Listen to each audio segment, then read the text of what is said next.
Hello, everybody. Rick Manning here. Sorry for a little delay. But we've had some technical difficulties. But here we go.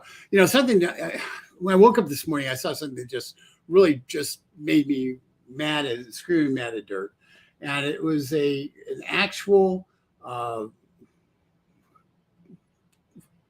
video of the press secretary talking about something which it's kind of astonishing, but a claim that the Biden administration made it priority number one to get kids back in school. I mean, I think we all know what a big lie that was, but let's just hear her say it, and then we can talk about it. As you just said, kids have lost so much in the pandemic. This is why when the president walked in, he made a priority to open schools. One of the things that was important to do to make sure that our kids who have lost so much were able to go back in-person school if they choose, have the resources that they needed to really succeed and move forward in their education. And we saw that, unfortunately, the pandemic had a unfortunate effect on our young people, on our kids. Look, as you just said, kids have lost so much. Now, come on. It's like if there was a 10-star lie, that's like at least a 10-star lie. It just drives me nuts how these people think they can just say stuff and not really have any accountability for it. Everybody out there probably knows this, but let's just recap. Just the other day, we had an investigation come out, okay?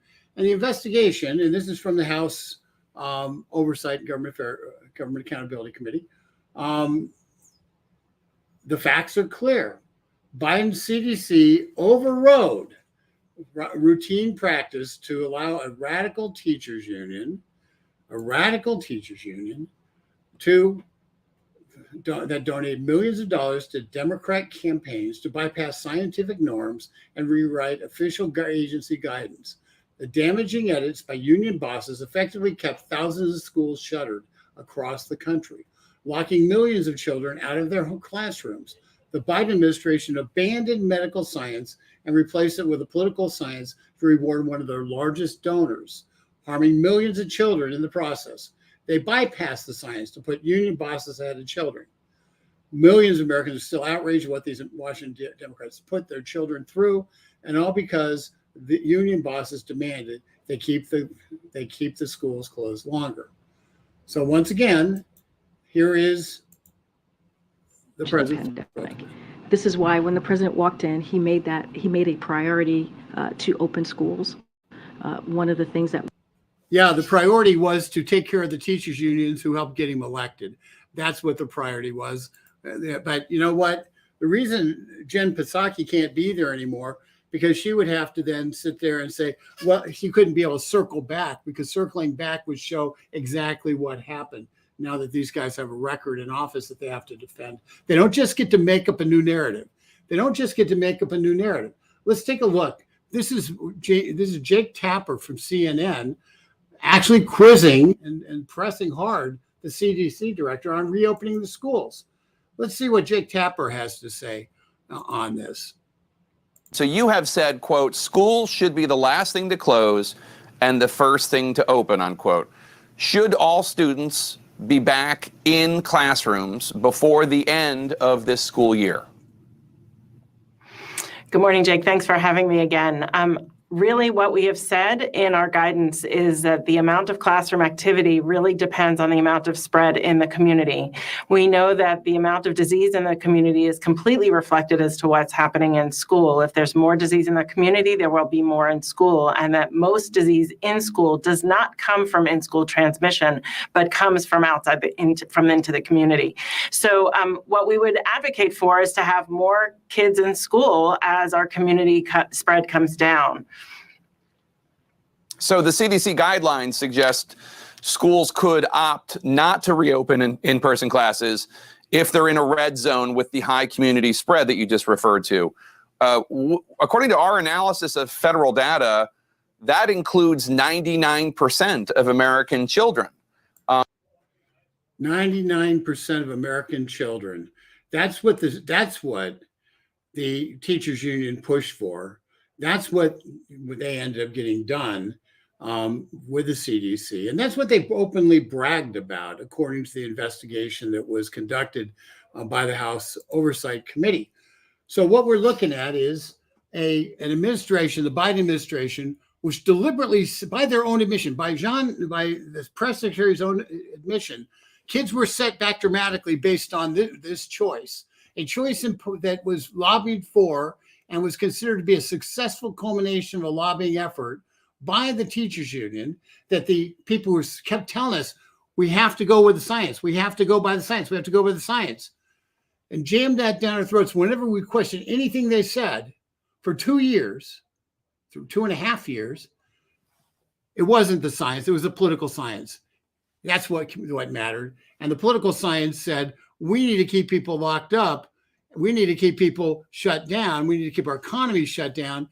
We need to change the voting laws in 2020 to make it so people were voting solely by mail in many locations to influence a presidential election. We had to have children lose a full year of education, with a massive damage being done by that we're going to see for decades. We had to have that because the teachers union was afraid that teachers might get sick. That's the bottom line.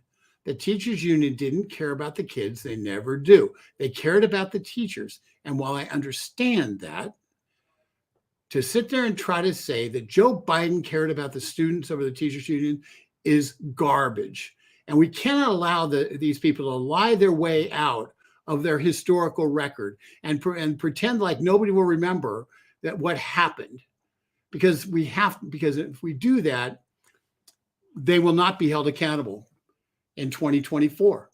We have to hold Joe Biden accountable for his actions. And one of the first actions they took was clear. One of the first actions they took was to shut down the schools and to put out a guidance that made it virtually impossible for the schools to open. What's more, when Americans for Limited Government did an analysis of the school shutdown order that was put out for reopening schools safely by Joe Biden, his plan was to try to retrofit ventilation systems in 130,000 schools. Why was he going to do that? It was more about the Green New Deal than students' education. They used COVID as an excuse to try to jam a bunch of Green New Deal spending in terms of retrofitting buildings into this crisis. Because remember, the one thing we know about the left is they never let a good crisis go to waste. Every crisis is an opportunity to expand government. Every crisis is an opportunity to expand their agenda. And they didn't care about the kids. They cared about pushing their agenda, which was, let's pay back the teachers union for the millions they spent to elect Joe Biden and other Democrats. And let's try to shove in a little Green New Deal on the side to try to retrofit buildings and school buildings and ventilation systems under the guise of COVID. That's what this was about. Joe Biden was the number one stumbling block to schools reopening in this country. And if we cannot allow their press secretary to try to get away with saying anything else. I'm going to take a couple of comments because I'm as mad as I am. I'm sure parents whose kids were affected are equally mad.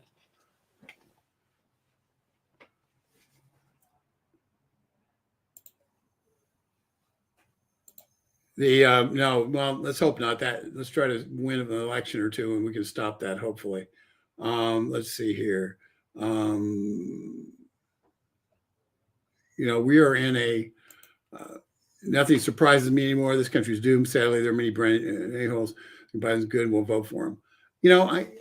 Dolores, there are obviously 2.7 million people voted for Fetterman in Pennsylvania, according to how the votes were counted. And and so that's disturbing that you would have 2.7 million people vote for a guy who was probably clinically unable to do the job. Let's just put it that way. I will tell you though, I think one of the things that happened and will continue to happen because of this, a lot of the Democrats had made great inroads with women, particularly suburban women. And it's based on what I've seen in terms of parent movements and other things that are happening as a result of the treatment of their kids in school. A lot of parents who pretty much trust the teachers to tell them the truth and to be their advocate, their ally with their child and their partner in raising their child. A lot of parents came to the conclusion that isn't true. And because of that, I think that political dynamics have changed a little bit. At least I hope so. The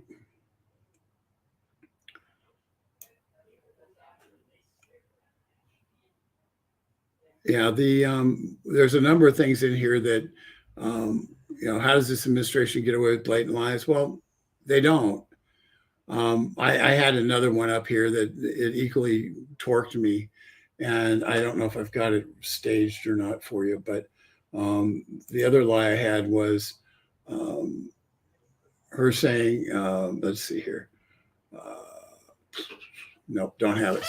Jean-Pierre said today that the Biden administration, or maybe it's yesterday, had that the illegal immigrant entry into the country's rate was 90%, down 90% from when Trump took office.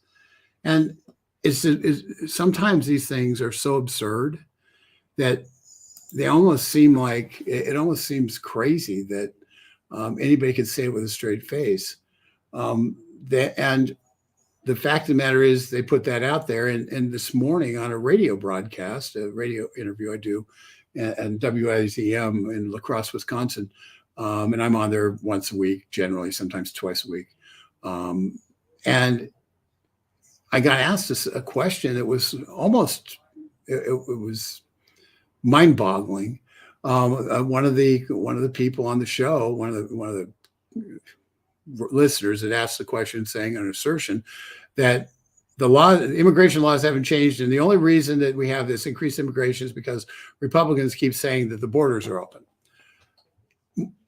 And you look at it, you just go, how could somebody be that obtuse, that dumb? But the fact of the matter is they're brainwashed. And then I found out that this is what Jean-Pierre said yesterday. So that's where they got it from. They got it straight from a White House that apparently anything they shovel out their doors, some people are going to eat.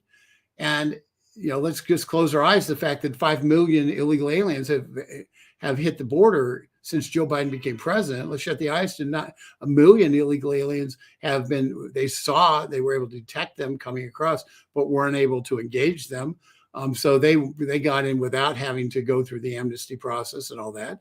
Let's just ignore the fact that a CNN reporter yesterday was on the air with their mind boggled looking in El Paso across the river, the Rio Grande River, and mind boggled by the masses of illegal aliens ready to burst across the border a week from now on May 11th. May 11th is when the emergency officially ends. May 12th when they come across the border, and just mind boggle that could happen. And yet we have a White House that somehow is able to say things, and they don't get creamed in the White House press briefing. They don't get yelled at. They don't feel any shame whatsoever for lying to the American public. Because remember, the left has a simple rule. The left's rule is that you can say whatever you want. The only thing that matters is whether you win or lose. It doesn't, it's you. If you win, then what you said can be made to be true. And if you lose, then you lose power, and then you have to do everything you can to undermine whoever took power. That's the way they play the game. There's no truth. They don't believe in absolute truth. They don't believe in truth at all. They believe in saying whatever meets their political needs at that particular moment. And we just have to hold them accountable. We have to, and that's why we put this video up. I hope it helps you. We will be broadcasting. We'll put a couple other videos up today as well, but share this. If you want to get people to know the truth, share this video so they can see what she said and what the truth is. With that, this is Rick Manning. Take care and have a great day.